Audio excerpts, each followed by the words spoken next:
like to thank those for those of you who have tonight. It is just 6 o'clock now.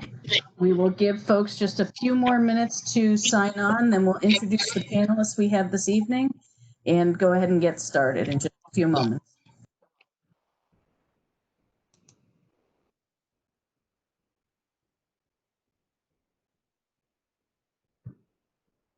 Did you turn off the chat? I think I did, but Jen's going to watch it just in case. Okay, Jen gotcha. Canavo, not Jen Wilson. You're off the hook. Gotcha. I got you.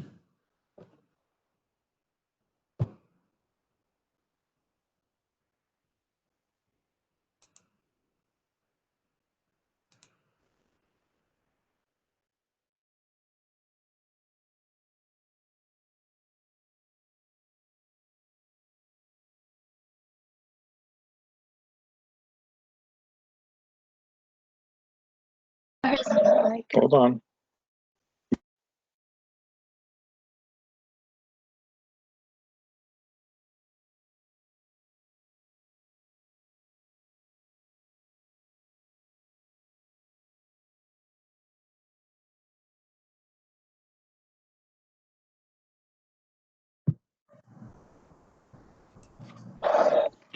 Is anybody talking? Because I can't hear anything. No, you were in as an attendee, not a panelist, Bill. I just elevated you to a panelist. There's Thank the you. phone.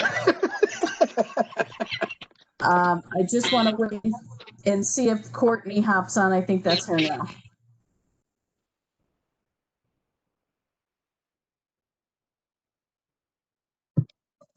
All right, again, I want to thank everyone who's joining us tonight. I would ask those on the panel, if they are not speaking, to mute themselves, because otherwise we're going to get some feedback.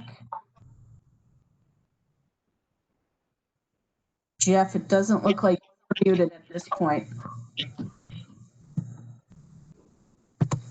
Thank you. All right, and in addition to the panelists, right now we have 9 folks with us tonight. That's a little bit fewer than we've had, but this is our third and final forum. So I anticipated fewer people tonight. I will introduce the panelists and then I will pull up the presentation, go through the same presentation that we have been using for the first 2 forums with some minimal adjustments as we've gone based on the questions and answers we've received to date. We will address any questions that came in prior to tonight. But since the last forum, and then we will address any questions that continue to come in throughout the evening. And I'll tell folks in just a minute how they can submit those questions. All right, and I just need the panelists to confirm for me that they can see my screen right now. All right, thanks, Bill. I got the thumbs up. And okay.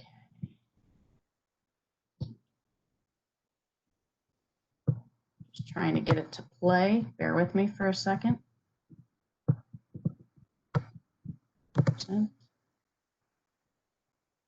All right. So as I said, this is our third and final parent forum. Our agenda for this evening is to introduce our panelists. We'll give a description of our planning process to date, an overview of our plan, further detail and considerations. We'll talk a little bit more about screening potential cases and testing, and then we'll take questions from the attendees. And throughout the evening, those questions can be submitted through the email listed on the screen, forumcomments@menands.org. Again, that's forumcomments@menands.org. With us this evening, and I just want to make sure I have everybody. We have members of our Board of Education, President Jeff Maslin, Vice President Bill Nevins, members Jen Wilson, Courtney Jaskula, and John Diefendorfer. We have Jen Canavo with us tonight, our building principal, Megan Amatrano, our coordinator of pupil personnel services, 2 parent members who have participated throughout the process, Christy Johnston and Vanessa Mercado, our teacher subgroup representative, Sherry Vandenberg. And from our BOCES Health and Safety team, we have Jamie Bonino. And representing the YMCA tonight, we have Alicia Salamone Powers. Just scrolling through my little thumbnail pictures to make sure I did not forget anybody. Okay, great. Sorry about that. So again, throughout the evening, if you have questions you would like to submit that you have not already, they can be directed to forumcomments@manans.org. We have about 60 minutes scheduled tonight, actually, instead of 90, but we will stay on if there are additional questions. The questions that have been asked to date have generated an FAQ, which is posted on our webpage and will be updated again this evening after we have additional questions that we review. So I want to talk a little bit about our planning process to date. I'm trying to make this box smaller so I can see. All right, really our planning process began prior to our closure. District administration had been meeting regularly with BOCES superintendents, assistant superintendents, and other specialized BOCES staff members. When it was anticipated we were going to close back in the spring, and not knowing how long the duration of that closure would be. And those continue through today, those meetings on a regular weekly basis. But then beginning in the first week of July, the administration engaged in weekly meetings with stakeholders, including faculty, staff, and parents, as well as our transportation folks, and some other service providers who are with us here tonight. Ongoing review was conducted and continues on the requirements coming from the health department, the education department, and the governor's office, as well as the CDC. And those updates and guidance continue to change, and we continue to be sure we are keeping up to date on those. Experts were consulted relative to particular requirements of the plan, specifically around health and safety. And health and safety has really been, of both our students, our staff, and their families, has remained our top priority throughout this process. And then in anticipation that some of the required materials we would need for reopening, both for instruction and for health and safety, would be difficult to come by, we began that process way back in March and continue to secure required materials. So our entire plan can be found in its entirety at the web link. If you go to our web page, though, there's a banner across the top that will take you directly to the plan. And that plan does live and breathe on our web page, and that is so as we continue to learn more and know more, we can update it in real time. So it is a living, breathing document. The governor's statements back on July 13th, which told us what we had to do for a planning process or laid out those parameters, and then his subsequent announcement early August that schools would be opening. With that information, we have prioritized our efforts to return all students to in-person instruction, which was the charge given from the governor's office. Given our unique nature as both a K-8 district and with the completion of our building project, we are probably better positioned than most districts to be able to do that based on the scope of our student body and the size of our building. All of the protocols and recommendations in our plan from both NICED and CDC will be in, and not only recommendations, we've gone above, not only requirements, but we've gone above and beyond to those things that are also recommended. And we know there will still be students who are unable to attend or families who have circumstances that may not allow for their students to attend or they believe not be in their child's best interest. So we also have a remote plan in place. And we'll talk more about that throughout the evening. There are multiple components to the plan. They are all listed here on this slide. I'm not going to touch on every single one of them in their entirety tonight. I'm going to focus on those that we really have seen the most questions and concerns about from members of our community. But again, it's all listed in detail on the webpage, and I'm certainly willing to address other questions tonight. So the key pieces we will focus on in tonight's presentation, and we have for the prior two, is health and safety, and that includes adhering with social distancing recommendations, minimizing interactions among students and staffs, avoiding large group gatherings, allowing for proper cleaning and sanitization. We'll also look at instructional, high quality instruction, regardless of the model, in person or remote, and a focus on social emotional well-being. We will delve in, because it's very related, especially in a remote model, to technology and connectivity. And this is an addition from our first forum. We're going to spend a little bit more detailed time on special education and English as a new language needs, because that has come up in questions, and we will talk to child nutrition as well. So our in-person schedule looks a little bit different than our typical schedule for a variety of reasons. And you'll notice it's differentiated between K5 and 6-8, which you will see in a few minutes. You will also notice that arrival times for bus arrival and parent arrival, as well as dismissal times, vary by a window of 15 minutes. This is purposeful to allow for the social distancing required when students, sorry about that, when students arrive, so we can make sure we don't have all of the students who are attending in person arriving at the same time, and we can direct them to multiple doors we will be using for entry and the same at exit, to minimize, again, large group gatherings and be able to achieve the social distancing. And you see a breakdown here, which puts 2 grade levels at a time, includes all of the instructional areas that they would typically get in a regular school day, as well as special areas remain intact in in-person instruction, as you see it.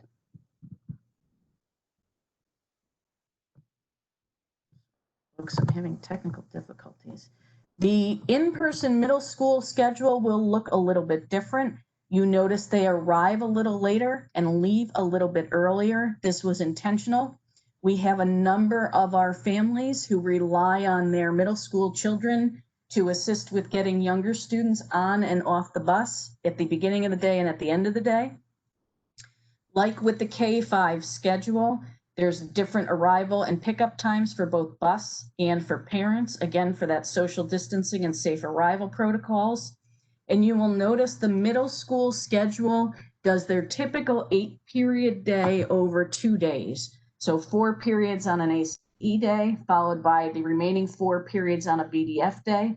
But those periods are longer than they typically would be if the students are in school.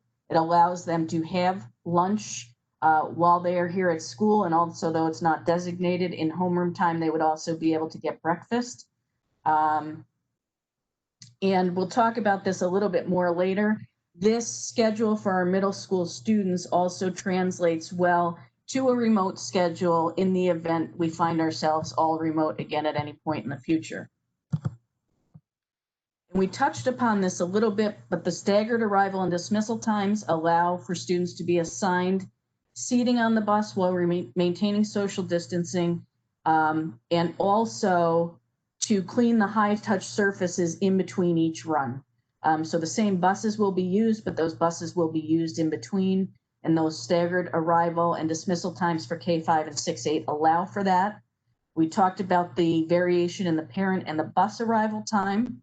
Buses will be disinfected twice daily between the runs, and students will be expected to wear masks on the bus. Other relevant information, with few exceptions, students will have limited movement throughout the day and will remain in what is being called in a lot of the literature and a lot of the discussion, pods. And that's so we know what students are together during the course of a day, and we are able to, if we need to, determine who they may have been in contact with.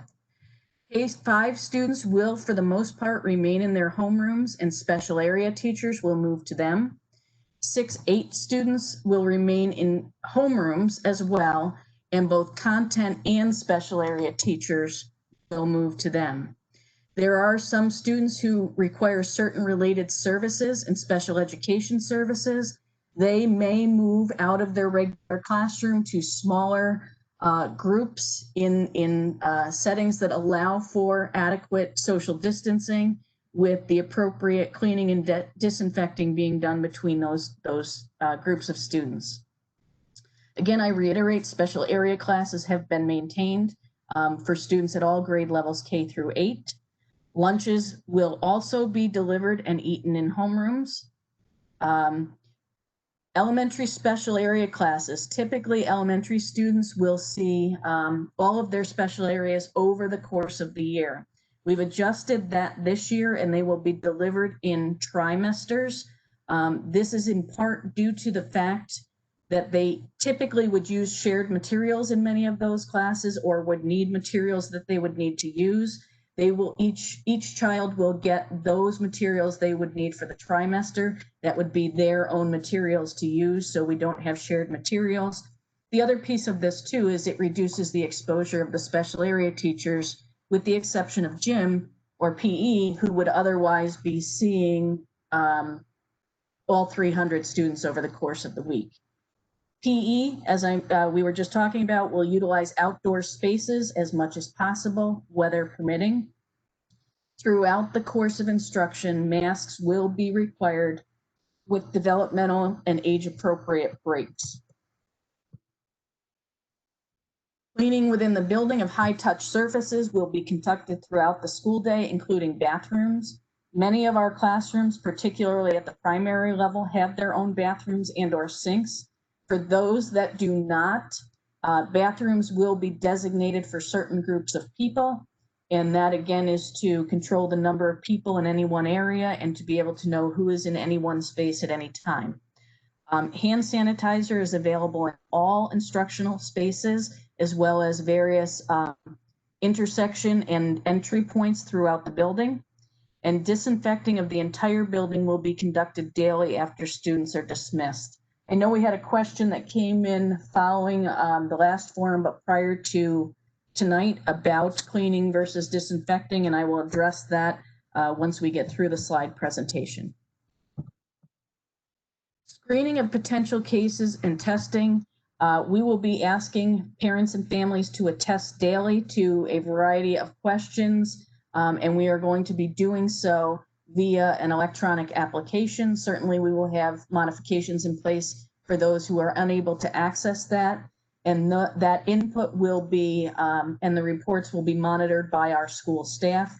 And that's really in line with the CDC guidance that says we want to know the status of students before they got on a bus or before they arrived at school, not after they've been here and after they've been on a bus with some of their counterparts. That same application will be used for staff members and anybody else who would need to enter the building. And in the event we are made aware of any positive cases, we will contact and work with the Albany County Department of Health. And I shared some updates at the Monday night meeting. Our school nurse actually participated yesterday in a county-wide meeting with all school nurses were willing to attend. And I myself, along with all of the Albany County superintendents, will tomorrow be meeting in the afternoon with Dr. Whalen, the director of the Albany County Department of Health.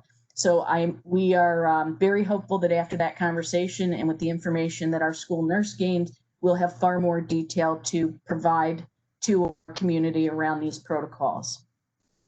And that really speaks to the next couple of bullets. We'll continue to work with the health department. We may have further and more detailed guidance and direction after tomorrow. And kind of circling back to the app, in the event we need to provide them information for contact tracing, we will work with them and we'll have all the information to do that. One of the big questions we have been getting is, what does 6-foot social distancing look like? So we are pretty close to having all of our classrooms up and running for the coming school year. So we went through, and if you look at the picture on your left right now, what you are seeing is a current first grade classroom with the 6-foot social distancing in place. On the right hand side, you see one of our current third grade classrooms, And this is in one of our newly renovated spaces as a result of our building project. And several of those rooms, as well as the rooms in our new addition, are much larger. So really there's a range of how many students can fit in a room with social distancing. In a typical classroom, that ranges from 12 to 20, depending on the classroom. So again, this is a first grade classroom on the left, and a third grade classroom on the right. And in this picture, the picture on the left is a fifth grade classroom, and the picture on the right is one of the middle school classrooms, again, in our new wings. So now we're going to shift a little bit and talk about remote instruction. And the reality is what this looks like will be highly contingent upon the choice of parents, because in order to fully develop and finalize our planning for remote instruction, we need to know how many students that will entail. I will tell you, as of just before this, the response to our parent survey to gauge what the choice of parents is has been pretty good. Right now, we have 258 out of 300 students accounted for. Beginning today, we started to reach out to those families who had not submitted so we can learn what their choice will be. Certainly, remote instruction is going to look different than in-person instruction. Nothing can replace sitting in the classroom in front of the teacher. I mentioned when the slide was up on the middle school schedule, that transfers well to a remote model because it is a truncated day. It would allow for 4 classes a day. It would definitely be with synchronous is the term used, but really means face-to-face live instruction with the teacher for a period of time, but then would also allow for follow-up with the teacher if there were particular questions or concerns or assistance that students needed. The elementary schedule would need to be modified, certainly, in large part because of the concerns around screen time. We can't expect a kindergarten through 5th grade student to sit in front of a screen all day long to get their instruction. So the focus really for a remote instruction for elementary students would be on high priority standards and in particular English language arts and mathematics. Students, even in a remote setting, would continue to receive any ENL and or related services or special education services. We learned some lessons from remote learning in the spring. We found ourselves moving quickly to remote learning, and parents found themselves on the other side of remote learning. And we're really taking that information and the feedback that we gained from our parents and families as we have planned for remote in the spring. So we are developing really resources that we are going to make available to parents and students on almost like a how-to guide, if you will, on certain platforms we will be using. We also recognize that depending where your student sat or what grade your student sat in, they may have had different platforms they were using, which if you're in a household with 2 or 3 or 4 children and they're all using different things, we realize the challenge that creates. So we have worked very hard to streamline to the extent we can and that it's age appropriate those platforms that we will be using to deliver remote instruction. We have needed to, because of some loss in the spring, but also to bolster our instruction in the fall, secure some additional technologies, and that includes Chromebooks, hotspots or Wi-Fi connectivity for those folks who may not have it. And not listed here is also the camera technology to be able to broadcast from the classroom to the home. So a sample remote schedule K through 5, and you will notice this does not have times on it because we are still defining those, would again focus Monday through Thursday on those key areas of ELA and math while still maintaining science and social studies, but you notice we have also included the special areas. I mentioned earlier that special areas would need to be in trimesters, so they may not see all of these at a given time, but it may switch at the trimester. But we have taken great care to not discount our special area classes in all of the planning and scheduling we've been doing. Friday looks a little bit different because that would really be the time for the teachers to be able to check in more directly with individual students and families for further assistance. So it breaks that up just a little bit different. This is a sample remote schedule 6 through 8, but again, I pointed out earlier that this transfers nicely to a remote schedule and keeps the consistency again with 4 periods on each day. So the teachers could provide the instruction. Having all 8 periods again maintains that they get all of their special area classes, which for some of our middle school kids are required classes for them to be able to move on to high school. I'll point out things like technology, home and careers, and Spanish. Our students actually go into high school having a year of high school Spanish behind them and going into Spanish 2, and we will be able to maintain that even in a remote schedule. I talked about some additions from our original parent forum based on students who might need additional services. So we'll look at this slide a little bit at ENL and AIS services, students who need academic intervention services. If they are in person, it won't look much different than it typically does. Support teachers will push into the classroom whenever possible. And the use of pull-out services, as we indicated earlier, will be limited. Mask wearing, social distancing, and cleaning protocols in place. In a remote setting, remote times would be scheduled with students who are in need of the academic intervention services. Very similar for English as a language or ENL services. Students could have either integrated or integrated or standalone services with the necessary protocols in place. And again, if they are remote, there would be a designated time for them to meet with their ENL teacher.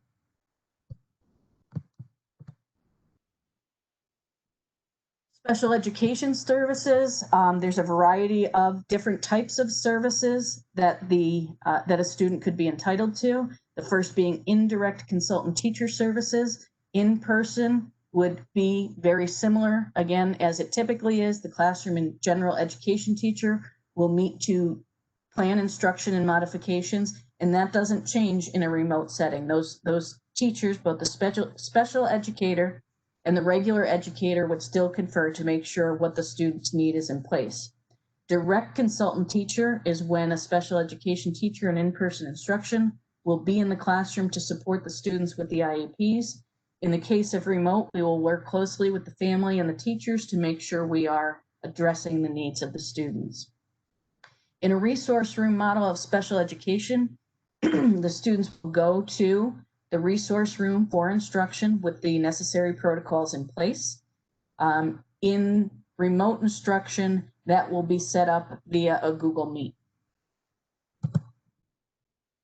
Continuing on with special education services for self-contained reading or math, and that's when the students work directly with a special educator. For those particular classes, they will continue to do the same in an in-person model where they meet in a small group, socially distanced with cleaning protocols in place with the teacher, and it would be set up remotely, very much the same way, but via technology.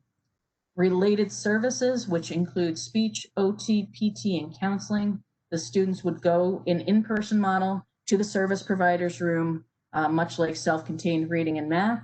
And if it's remote, it would be done through technology. Additional adult support is when a student is in a classroom and needs assistance for any variety of reasons. The staff member would be in the classroom to support the student's IEP accommodations in an in-person model. And in a remote model, since the student is at home by themselves, that would not be applicable. So families have already been asked to select their option. You know, we are very confident in our plan to bring students back in compliance with all the protocols. But again, we recognize that there are some families who are unable to do that for a variety of reasons. So we will have that remote option available. The survey actually closed officially yesterday. I pointed out we have 258 out of 300 responses, and we are reaching out directly to those families who have not yet responded. We will, once the decision has been made, in order to continue to comply with those protocols that we have in place to ensure social distancing at arrival and dismissal throughout the day and within the classrooms, people will need to stay with their choice to attend remotely for a period of time, because if the decision is made that they wish to come back, which we hope is the case for many of our students, because of all the other pieces and parts of education that come with being here physically in the building, we need to plan and prepare for that. So for instance, if we have a third grade with 15 students in the classroom with social distancing, and then we have 4 more that are choosing to come back, we need time to plan for that, both from a classroom setup perspective, from an instruction perspective, from a food service perspective, and from a transportation perspective. So for the K-5 students, we are doing that on the trimester basis, which aligns with how they are assessed on the report cards as well. For our 6-8 students who choose remote, we initially said they would be eligible for return at the end of the semester.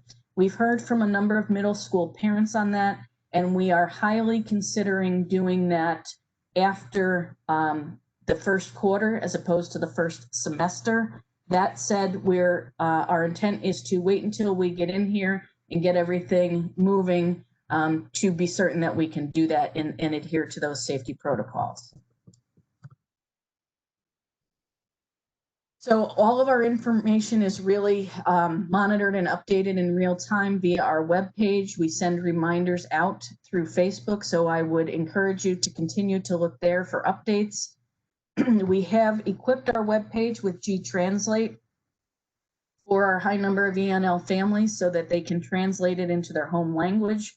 We will continue to use Everbridge. We are also implementing our new news messenger service. The FAQ will be updated again in real time following this meeting, to the extent I can type and get it posted to the webpage. And questions, even beyond tonight, can continue to get submitted to forum comments at manans.org, and they will be added to that Q&A. It will be an ongoing document. I have a typo here. I have our additional forum is tonight. This is our last forum. Thank you again for those who are joining us.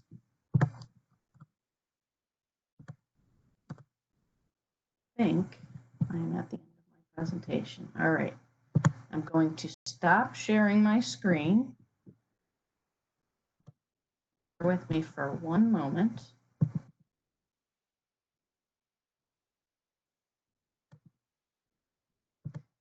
And then I'm going to pull up another device for my questions that have come in, either prior to tonight or while we were speaking this evening. And as I am pulling those up, I would remind you, if you have questions you want to submit, you can do so at forumcomments@manans.org, and they will continue to come in. All right. So I'm going to, Mr. Maslin, do you have those up as well to double check me? Okay, so the first set of questions we have came in actually after our meeting on Monday. Okay. Is part-time an option, like attend school Monday, Wednesday, Friday, and do virtual on Tuesday, Thursday? The answer to that is no. We are prepared to welcome all of our students back from a safety perspective into the building. If parents are not comfortable with that, or there is a legitimate reason why students can't be in the building, then they can take advantage of that remote opportunity. Let me take a minute to speak to that too, because we've had a couple of questions, maybe not through the forum, but through some conversations we've had or separate conversations with teachers about the ability for students to come in on certain days for certain things. And the two where I've seen the most conversation around that has to do with our students in 8th grade who are in accelerated science and have a lab component, and parents are wondering, can the students come in just for those 2 lab days and not on the other days? We've been getting some similar questions around special education, and can students come into the building only for those services? And that's been a difficult decision for us to consider, and a difficult decision for us to make, because though we see the value in doing that, that also creates challenges to the protocols we put in place for safety and would really throw a wrench in those. So what we are going to say at this point in time, the answer to that question is no. However, we will revisit that at the end of the first marking period or the first 10 weeks. And we may be in a better place to know if we can change that. The second question was also around virtual. Could they just do math and ELA work in the mornings and afternoons? And so the child could come in the morning for content area, but come home in the afternoon for special areas. And again, at this point in time, the answer to that is no. How will teachers differentiate to ensure that all kids learn without grouping them? The reality is they will be able to group them. It will look differently. It will have to do with seating in the classroom. It will have to do in some cases with the use of technology, and was alluded to during the presentation. There are certain circumstances where students will be brought to another location with a smaller group of students and socially distanced. What materials are going to be used? Also not looking to be on the computers during the school day, since they can do that option at home. Our typical materials will be used that we use for instruction. Certainly looking at changing some things up for things like PE and music and art, where there are shared materials or hands-on materials. But what we will use to instruct will not look very different than it does during a typical school year. Many of the younger kids have attention issues. What class activities will be done that won't require them sitting at their desks? And actually, we had a great suggestion that came from two of our classroom teachers around this. We were able to work and are beginning the process of planning with our PE teachers, as well as our support staff, including our school counselor and social worker and psychologist. And we actually have secured yoga mats so that every student in the building will have a yoga mat at their seat. And we are going to plan to do our first unit in PE on yoga and mindfulness, and give activity and movement opportunities to students while still maintaining that social distancing. All right, if I go to the next question, this is a parent asking about the 8th grade science lab, and I've already addressed that. We certainly understand that request. That request would be hard to uphold and still maintain our safety protocols. So at this point, we are not going to entertain that option, but we'll reconsider it at the end of the first marking period. Next question. I appreciate the information provided to parents about social emotional well-being of the students and personnel available to deal with issues in the school. How is the district handling the social emotional well-being of our teachers and staff? Teachers are the most important resource a district has. If the district is not taking into account the wellness, who is? So I agree, the teachers are our most valuable resource. We actually hosted a meeting with them today to gather any questions or concerns that they have, and to address those that we could in real time, and to follow up on those that we could not. And I actually met with leadership from the Teachers Association yesterday around what accommodations and what support our teachers might need. Okay, next question. Will children be able to be socially distanced on school buses? Yes, we've been working very closely with our transportation department, and having the 2 runs for middle school and elementary school creates a lot fewer students on the bus at one time. Bus seats will be assigned with the first student or family on, moving to the back of the bus, and then departing in reverse order. Students will be every other seat, every other row, which will create the 6-foot social distancing. And the only students who will sit together on the bus in the same seat would be students in the same family. What times will be for an aftercare run? Historically, we have had aftercare through the Y, and they are committed to doing that again this year. It would begin when school dismisses, much like it does now, and go through 6 o'clock as it has in the past. Before care is not something, we've tried it before, we haven't had traction. However, we certainly recognize it could be a greater need this year. with the change in schedule. So the Y is committed if we have enough families who need it to run it, and it could begin as early as 7 a.m. Next question. Let's see. I understand the district has done an evaluation of the existing ventilation system to assure they comply with all recommendations. What are the recommendations for ventilation? Does it include MERV 13 or higher filters? Who made the recommendations? Additionally, the plan to have windows and doors open to allow for airflow seems to go against everything the district has done over the past few years to ensure the safety of students. Please explain how having doors and windows open aligns with district policy. And please explain if school continues in person past November, how airflow will be achieved. So I did reach out to a couple of our folks today. The question asked about the evaluation of the district. And actually we have had train in the building. They have been here the last 2 days to complete the necessary and post the necessary evaluation to assure that ventilation will be opened and opened far prior to students and staff entering, and again after they leave. And as the temperature changes, they will need to adjust and balance that, and we have them on board to do so. The recommendations relative to ventilation have come in part from CDC and in part from the governor's office. Windows and doors is one of those cases, to the point of the person asking the question. Not so much windows, but doors are expected to be closed in classrooms to be in compliance with regulations around fire safety. We have received some changes to regulations from SED at this point in time. To date, we have not received anything relative to doors being closed versus open. So we'll have to continue to monitor that, because that is indeed guidance from two different sources that is in contrast to one another.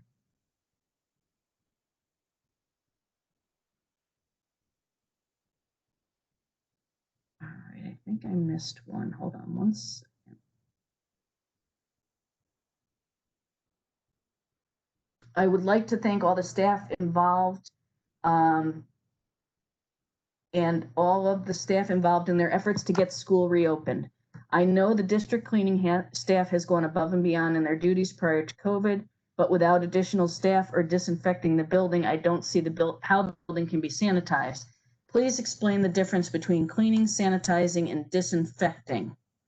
What is being done to classrooms and bathrooms? Okay, so I have some pretty specific definitions for that. Cleaning is the act of removing dirt, debris, soil, basically anything visible on the surface. Most viral and bacterial cells will attach to the dirt and are removed from surfaces that way. This would be cleaning products not listed on the EPA list, etc., or things like soap and water. So cleaning is what we typically have done historically in a classroom on a daily basis. Disinfection is introducing a chemical agent in order to kill or break down bacteria or virus cells. Sanitizing is the term just meaning to make clean. So sanitizing could really be used for either, but our process will be twofold. We will clean all surfaces in classrooms, and then we will sanitize them. We are sanitizing them using a sprayer device or an electrostatic sprayer that allows for the disinfection of an entire room and all of the surfaces in that room in an expedited way, so to speak. And we have two of those devices. So certainly our cleaning staff is working hard right now, and it will take all of them and probably more to clean and disinfect. We are working to identify additional folks who could come in and help with that respect. And we are working with the village to try and do that as well. All right. When will items, Chromebooks, books, etc., be distributed for pickup? And until we get the final numbers on that survey, we won't know what's going to stay here and what's going to go home. We anticipate having that information and those lists compiled by the middle of next week. We also anticipate our first day packet is what we usually call it, or our summer mailing, going home, hopefully by the end of next week, which would contain all that detailed information. And that is the same time in which we typically send it out. Okay.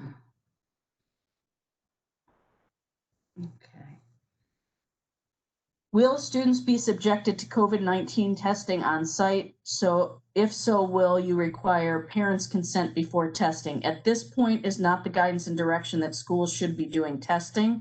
Again, I mentioned we are meeting with the county health department tomorrow, and I anticipate we will learn far more about that.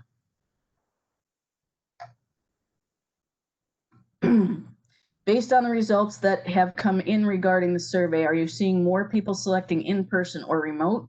Do you have percentages you can share, or will those survey results be shared at a later date? How would a family indicate to the school if they would like to change from in-person to remote? What is the ETA for information regarding supplies and teacher assignments? Will resource room or small group instruction have dividers? So let's go back to the beginning. The survey results, I hesitate with 50 still out to give percentages because that could sway the number significantly. So I would say that would be available at a later date. Again, probably as soon as next week. At this point, if a family would like to change their decision, they are going to have to contact us at school, and I'll give you my direct contact information at the end of the evening. And there may be limitations based on the numbers we have to date and what we have in place, and the time you make that request, how well we will be able to accommodate it. ETA and information regarding supplies and teacher assignments, again, we hope to get that all out by the end of next week. And with the exception of the supplies, that is the typical time frame we send that out in. The other thing I will say relative to supplies, we are really going through everything we have on site right now. We have been blessed to have had over many years a lot of materials and supplies donated to us that we've held until students have needed.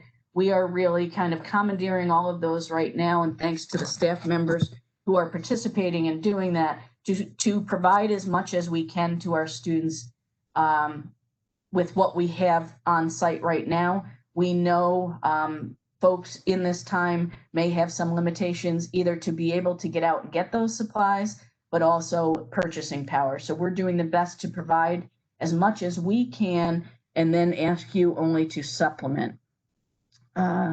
Will resource room or small group instructions have dividers? At this point, no. We've been able to identify rooms that are large enough that if we have a small group of students, they will be able to be socially distanced in that space.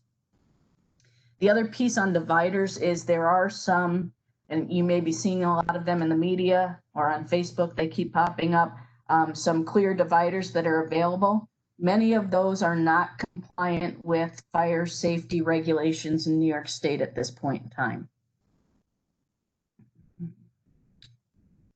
Will remote children be offered breakfast and lunch? How will they be distributed? Yes, they will. That was part of the survey question. If you are remote, will you still want breakfast? Will you still want lunch? As we did in the spring, we will be able to deliver those meals to homes in conjunction with our transportation department.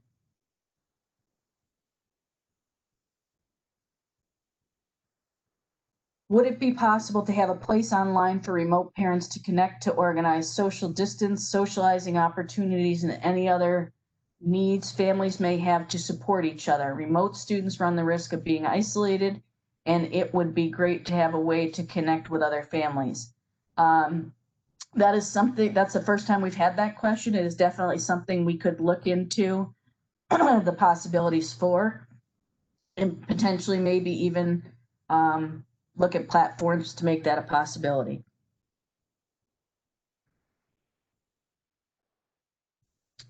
Please confirm. I believe the slide stated that K-5 will be revisited every 6 to 8 weeks, and parents then have an option to change to remote versus in school. 6, 8 will be revisited every 20 weeks with the same. Was this revised perhaps? So K5 would be trimesters. So that is about 12 to 13 weeks, depending on how the marking periods fall. In the initial presentation, that did say 10 weeks for K5. It would be closer to 12 to 13 weeks. In 6 through 8, we said semester. It still says semester in the presentation, which would be the 20 weeks or the halfway point. We are considering revisiting that, though, after the first quarter, based on a number of questions that we've families. So as we approach the end of that first marking period, we will let middle school parents know if we will make that adjustment to the quarter as opposed to the semester, so they can let us know if their decision changes. As far as students starting in person and going remote, if there comes a point where a family chooses to keep their child at home to participate in remote instruction, there's really no way we can stop them from doing that.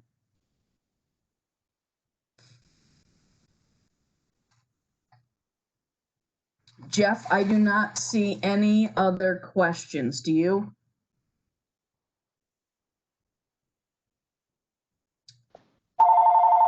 I do not. Okay, so again, I would like to particularly thank all of our panelists and those who have participated really since last March and throughout the summer in the planning process. I would like to thank all of our parents for participating in submitting their questions. I would encourage you, if you have not already, though most people have, to complete the survey. And as I've ended every presentation, if you still have questions, you can submit them to forumcomments@menands.org, or you can pick up the phone and call me, 465-4561, extension 101, or contact me via email, mlong@menands.org. And I'm refreshing to see if anything further has come in. I don't see anything. So again, thanks everybody. Have a great evening. Don't have a great weekend upcoming, and don't hesitate to reach out if you have other questions or concerns.